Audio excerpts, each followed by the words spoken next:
तो चलिए अब बात करते हैं उस खास प्रसाद की जिसे चढ़ाने से आपकी आमदनी में इजाफा भी होगा और आपकी फिजूल खर्ची भी कम होगी, उस पर रोक लगेगी। तो पंडित जी देखिए, ये लालच से परे ज़रूरत की बात है। अर्थ के बिना सब व्यर्थ हो जाता है जिंदगी जीने के लिए।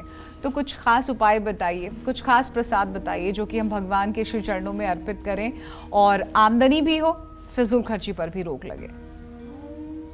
देखो ऐसा है,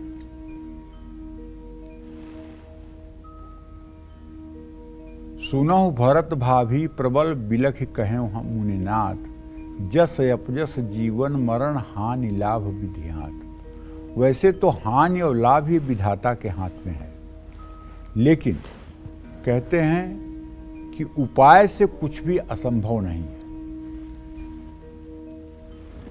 अगर आपकी भी आमदनी नहीं बढ़ रही है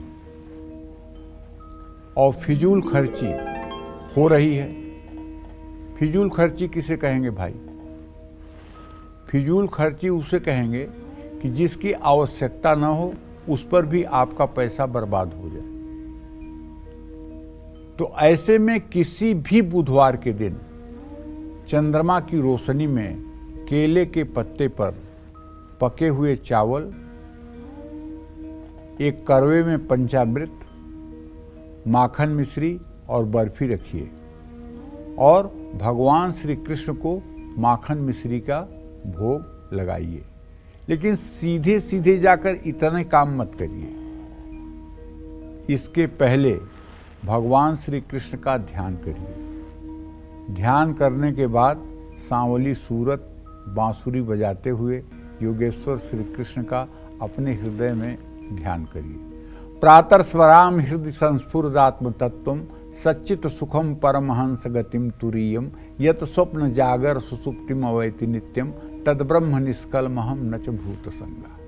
ठीक है, इस तरह से भगवान कृष्ण का ध्यान करके आवाहन करिए कि हे देवाधिदेव, हे भगवान श्री कृष्ण, आप यहाँ उपस्थित हों, मैं आपकी पूजा करना चाहता हूँ। और उसके बाद उन्हें आसन दीजिए, पाद्य अर्घ आचमनी, ये सब चीज़ें दीजिए। वस्त्र उपवस्त्र अर्पित करने के बाद उन्हें तब भोग प्रसाद जो मैंने आपको बताया है उसको निवेदित करिए। और उसके बाद में जल से 3 बार 5 बार आचमनी करके उन्हें एक पान का बीड़ा भी चढ़ाइए। और उसके बाद में कुछ दक्षिणा चढ़ा करके कपूर से आरती करिए। निश्चित रूप से आप विश्वास करिए, अगर वो सुदामा की परिस्थिति को बदल सकते हैं तो आपकी परिस्थिति को क्यों नहीं बदल सकते हैं? वो तो जगत के पालनहार हैं। और अगर आप सोच रहे हो कि भोग लगाना, वो भोग को ही खाते हैं, ना ना ना, वो भोग के अलावा एक चीज और खाते हैं, वो भी मैं आपको बता दूं। वो खाते हैं अहंकार, घमंड। जिसको भी घमंड होगा तो भगवान का एक आहार घमंड भी है, अहंकार। घमंड होगा तो उस व्यक्ति को जरूर नीचा देखना पड़ेगा, क्योंकि घमंड प्रभु का आहार है। इसलिए इस मिट्टी के शरीर से घमंड करना बंद करिए, अभिमान करना बंद करिए। जीवन को सरल और सबके लिए सुलभ बनाइए।